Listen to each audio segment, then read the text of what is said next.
Hello students, welcome to my YouTube channel Vidhi classes. आज के इस वीडियो में हम मध्य प्रदेश राज्य शिक्षा केंद्र भोपाल द्वारा जारी लर्निंग आउटकम्स आधारित लर्निंग ऐप सामग्री के अंतर्गत ब्रिज कोर्स कक्षा 8 विषय हिंदी को हल करेंगे। देखेंगे इसके अंतर्गत टॉपिक है उपसर्ग और प्रत्यय। तो उपसर्ग किसे कहते हैं? उपसर्ग वह होते हैं जो किसी भी शब्द के सामने या पूर्व में लगते हैं, उपसर्ग कहलाते हैं। और प्रत्यय किसी भी शब्द के अंत में लगते हैं तो वह प्रत्यय कहलाते हैं। देखिए यहाँ पर दिया गया विभिन्न पाठों के लिए दिए गए वाक्य। अन्याय की हद तो यह थी कि मम्मी पापा तक उन्हें नहीं कहते थे, बाकायदा उन्हें नमस्ते करना पड़ती थी। फिर है थर्ड, वीर युद्ध भूमि में कभी पराजय स्वीकार नहीं करते। और फोर्थ है रमेश आजकल विदेश यात्रा पर गया है, पान वाला पान बनाता है।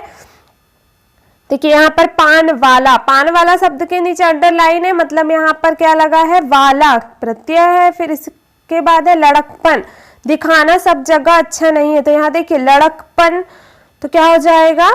पन, या इसमें क्या लगा है? प्रत्यय लगा है। उसी प्रकार से अगला सेंटेंस देखते हैं। वाक्य आज हमारा दूध वाला नहीं आया। तो देखिए यहाँ पर दूध वाला में दूध धन वाला प्रत्यय लगा है। फिर है लकड़हारा, लकड़ धन हारा प्रत्यय लगा है अगले सेंटेंस में कि लकड़हारा लकड़ी बेचने आया है। देखिए इन सेंटेंसों के माध्यम से उपसर्ग तथा प्रत्यय को स्पष्ट किया गया है। अब देखेंगे यहाँ पर दिया गया शिक्षक मेंटर गतिविधि और निर्देश। शिक्षक उपयुक्त वाक्यों को पढ़े तथा रेखांकित शब्दों का निर्माण प्रक्रिया को छात्र से समझा करे। देखिए यहाँ पर दिया गया है क्रमांक 1 से 4 तक के रेखांकित शब्दों की श्यामपट्ट पर लिखे। तो यह शिक्षक के लिए कार्य है। अन्याय, बाकायदा, पराजय, विदेश। तो इन सब वर्ड्स में शब्दों में उपसर्ग का यूज किया गया। जैसे अधन न्याय बराबर अन्याय बना, उपसर्ग का यूज हुआ। इसी प्रकार से बाकायदा में बा क्या लगा है? उपसर्ग लगा है, इसमें उपसर्ग लगा है। यहाँ पर पराधन जय बराबर पराजय और विधन देश बराबर विदेश।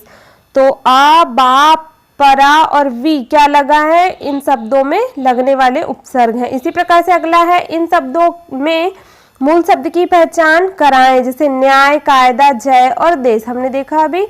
अब देखेंगे अगला, इन शब्दों के आगे कौन से शब्दांश जुड़े हैं? अ, ब, परा, वी। तो हमने अभी देखा इसमें न्याय, कायदा, जय और देश जुड़ा हुआ है। फिर है शब्द के पूर्व में जो शब्दांश जुड़ते हैं उन्हें क्या कहते हैं? तो उपसर्ग कहते हैं। उपसर्ग की परिभाषा है किसी शब्द के पूर्व में जुड़कर नए शब्द बनाने वाले शब्दांश उपसर्ग कहलाते हैं। क्रमांक 5, 8 तक के रेखांकित शब्दों को श्यामपट्ट पर लिखवाइए।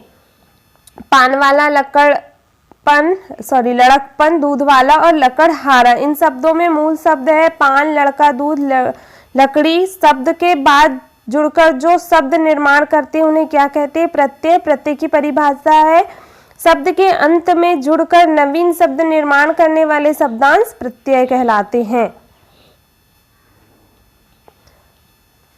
देखिए यहाँ पर मूल्यांकन दिया गया है। मूल्यांकन नंबर 2 वर्कशीट नंबर 1। पूजा शब्द में आरी शब्द जोड़कर पुजारी नया शब्द बना है। इसी प्रकार तालिका में नवीन शब्द निर्माण कीजिए। देखिए पूजा धन आरी बराबर पुजारी। इसी प्रकार सोना में आर जोड़कर आर प्रत्यय जोड़कर सोनार बनाया है। उसी प्रकार से पंडित धन आयन बराबर पंडितायन। फिर मानव धन ता बराबर मानवता। पुष्प धन इत बराबर पुष्पित।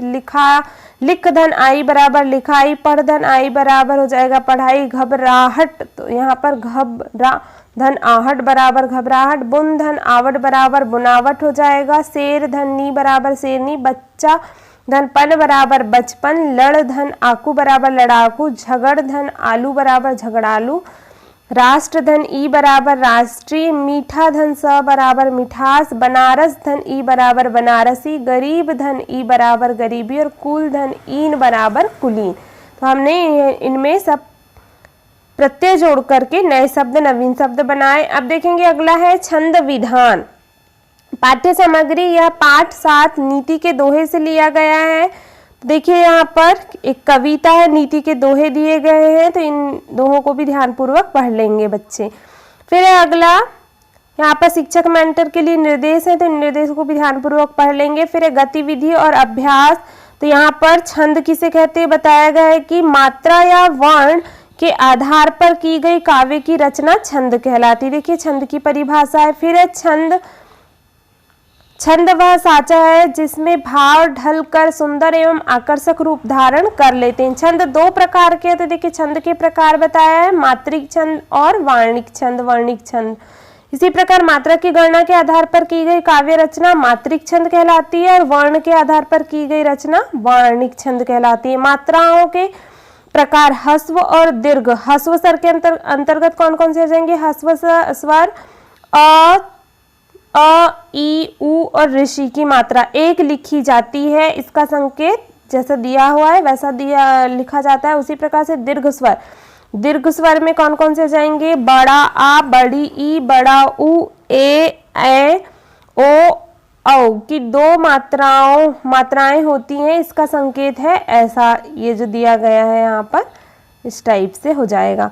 फिर है अगला, शब्द में संयुक्त व्यंजन का पहला वर्ण दीर्घ होता है, जैसे कंत। छंद रचना गति, यति, लय, तुक के विषय में जानकारी देती है या दे। फिर है अनुस्वार युक्त वर्ण गुरु माना जाता है, जैसे अंग। विसर्ग सहित वर्ण गुरु होता है, जैसे अतः हम लिखते हैं ना, अतः हमें ये क्या हो जाएगा? गुरु हो जाएगा। फिर है अनुनासिक मतलब चंद्र बिंदु युक्त वर्ण जो होता है लघु होता है, जैसे हाँ, जैसे चांद हो गया। इस टाइप के वर्ड में जो लगता है वो क्या होता है? लघु होता है। फिर है छंद के अंग, चरण, पाद। छंद की प्रत्येक पंक्ति में दो चरण होते हैं, समचरण और विषम चरण। एक समचरण होता है, एक विषम चरण होता है। फिर यति छंद, पंक्ति में जहां रुकना पड़े विराम। गति छंद के प्रवाह का लय को गति कहते हैं। यति मतलब जैसे छंद में रुकते हैं ना, कॉमा के द्वारा रुका जाता है, तो उसको क्या बोलेंगे? यति। फिर है तुक छंद के चरणांत में जब समान स्वर अक्षर आते हैं तब तुकांत कोई एक दोहा उदाहरण हो सकता है।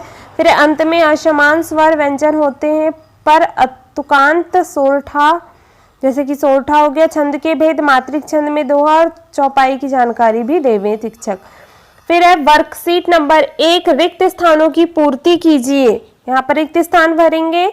हिंदी में ह्रस्व स्वर जैसे कि हमने देखा, छोटा अ, छोटी ई, उ और ऋषि है। ह्रस्व स्वर की एक मात्रा होती है, दीर्घ स्वर की दो मात्राएं होती है। चंद्र बिंदु वाला अक्षर लघु माना जाता है। अनुस्वार युक्त वर्ण गुरु होता है। शब्द में प्रयुक्त संयुक्त वर्ण के पूर्व का अक्षर दीर्घ होता है, जैसे कि कंत, दंत, इस टाइप के शब्द आ जाएंगे। फिर अगला देखेंगे वर्कशीट नंबर 2, दोहा दिया गया है। करत करत अभ्यास के जन्मति होत सुजान, रसरी आवत जात ते सिल पर करत निशान। इस उदाहरण को पढ़कर समझकर निम्नलिखित प्रश्नों के उत्तर लिखिए। यह कौन सा छंद का उदाहरण? तो यह दोहा छंद का उदाहरण है। इस छंद में कितने चरण है? तो इसमें 4 चरण है। देखिए हम देख लेते हैं। यहाँ पर देखिए एक कॉमा है, ये एक हो गया, ये दूसरा चरण हो गया, ये तीसरा हो गया और ये चौथा। तो इस प्रकार से 4 चरण हो जाएंगे इस दोहे में। फिर है अगला समचरण और विषम चरण पहचान कर लिखिए। समचरण कौन से हो जाएंगे? जड़मति होत सुजान और सिल पर करत निशान। और विषम चरण हो जाएंगे करत करत अभ्यास के रसरी आवत जाते। फिर है चौथा प्रथम चरण की मात्राएं गिनकर लिखिए। तो इसमें 13 मात्राएं हो जाएंगी। द्वितीय चरण में 11 मात्राएं हैं। दोहे के चरणों में पहले और तीसरे चरण में कितनी कितनी मात्राएं हैं? तो पहले चरण में भी 13 हो जाएंगी और तीसरे चरण में भी 13 हो जाएंगी, विषम चरण कहलाते। फिर अगला दोहा छंद के लक्षण परिभाषा लिखिए। तो दोहा छंद किसे कहते हैं? दोहा अर्धसम मात्रिक छंद है। यह 2 पंक्ति का होता है, इसमें 4 चरण होते हैं। फिर अगला चैप्टर है काव्य रस। तो देखिए यहाँ पाठ्य सामग्री दी गई है। पाठ 21 माँ कह एक कहानी। तो माँ के द्वारा एक कहानी अपने पुत्र को बताई जा रही है, तो इस कहानी को बच्चे ध्यानपूर्वक पढ़ लेंगे। फिर देखेंगे यहाँ पर शिक्षक मेंटर के लिए गतिविधि व निर्देश दिया गया है, तो इन निर्देशों को भी शिक्षक द्वारा करवाया जाएगा। फिर है प्रश्न नंबर 1 देखेंगे। इस वर्कशीट के अंतर्गत इस कविता में किस किस के बीच चर्चा हो रही है? तो किस किस के बीच चर्चा हो रही है? इस कविता में माता और पुत्र के बीच चर्चा हो रही है। फिर प्रश्न नंबर 2 देखेंगे। माँ के बेटे के प्रति किस भाव को प्रदर्शित किया गया है? तो माँ के द्वारा बेटे के प्रति वात्सल्य भाव को प्रदर्शित किया गया। वात्सल्य भाव या ममता का भाव या स्नेह का भाव बोल सकते हैं इसे। फिर है अगला प्रश्न नंबर 3। बच्चे प्रायः किन किन से कहानी सुनाने का आग्रह करते हैं? तो बच्चे प्रायः माता पिता को बोलते हैं, अपने दादा दादी को या नाना नानी को कहानी सुनने के लिए आग्रह करते हैं। फिर अगला प्रश्न नंबर 4, हंस का आहत होकर गिरता देखकर किस प्रकार के भाव का उदय होता है? तो हंस का आहत होकर गिरता देखकर करुण भाव का उदय होता है, तो करुण भाव का उदय हो जाएगा। फिर भाव किसे कहते हैं? तो मन में उत्पन्न होने वाला विचार या ख्याल को ही भाव कहा जाता है। फिर अगला प्रश्न नंबर 6, भाव हमारे शरीर के किस अंग में विद्यमान रहते हैं? तो भाव हमारे शरीर के मन में या मस्तिष्क में विद्यमान रहते हैं। फिर अगला प्रश्न नंबर 7, भाव का संबंध काव्य के किस अंग से है? तो भाव का संबंध काव्य के सौंदर्य रस से है। फिर यहाँ पर देखिए, यहाँ दिया गया है किसी काव्य को के पढ़ने सुनने या देखने से जो आनंद की प्राप्ति होती है उसे ही रस कहते हैं। रस की परिभाषा दी गई है। फिर अगला है, इस निष्पत्ति के विषय में भरत मुनि ने कहा है कि विभानुभाव व्यभिचारी संयोगादृश निष्पत्ति है, अर्थात भाव विभाव और अनुभाव एवं व्यभिचारी भाव के संयोग से रस की निष्पत्ति होती है। यह भरत मुनि के द्वारा कहा गया है। भाव किसे कहते हैं? भाव आनंद है, मानव का मन आनंद का सागर है। भाव मन की वह स्थिति जो किसी विशेष वस्तु या व्यक्ति के प्रति किसी विशेष दशा में होती है, तो ये भाव हो जाएगा।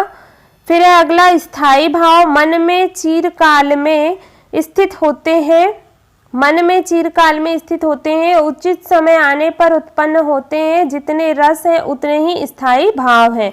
अगला है विभाव, स्थायी भाव के कारण विभाव है, ये स्थायी भाव को जागृत उद्दीप्त करने वाले होते हैं। संचारी भाव, स्थायी भावों को पुष्ट और पोषित करने के लिए संचारी भाव होते हैं। इनकी स्थिति पानी के बुलबुले के समान होती है, इनकी संख्या 33 है। फिर अनुभाव, आश्रय की चेष्टाएं हाव भाव अनुभाव कहलाती हैं, इनमें भावों का अनुभव होता है। फिर है वर्कशीट नंबर 1, क्या है? मैयारी मोही माखन भावे, जो मेवा पकवान कहती तू, मोही नहीं रुचि आवे। पद को पढ़िए और बताइए इस पद में कौन किससे कह रहा है? तो उत्तर है श्री कृष्ण भगवान माता यशोदा से कह रहे हैं। फिर अगला प्रश्न, माता और पुत्र के बीच यहाँ कौन सा भाव प्रदर्शित हो रहा है? तो वात्सल्य भाव। बालक थर्ड है, बालक कृष्ण को क्या चीज खाने में अच्छी लगती है? माखन। चौथा है, माता के पुत्र के प्रति प्रेम को क्या कहते हैं? वात्सल्य, स्नेह या ममता हो जाएगा।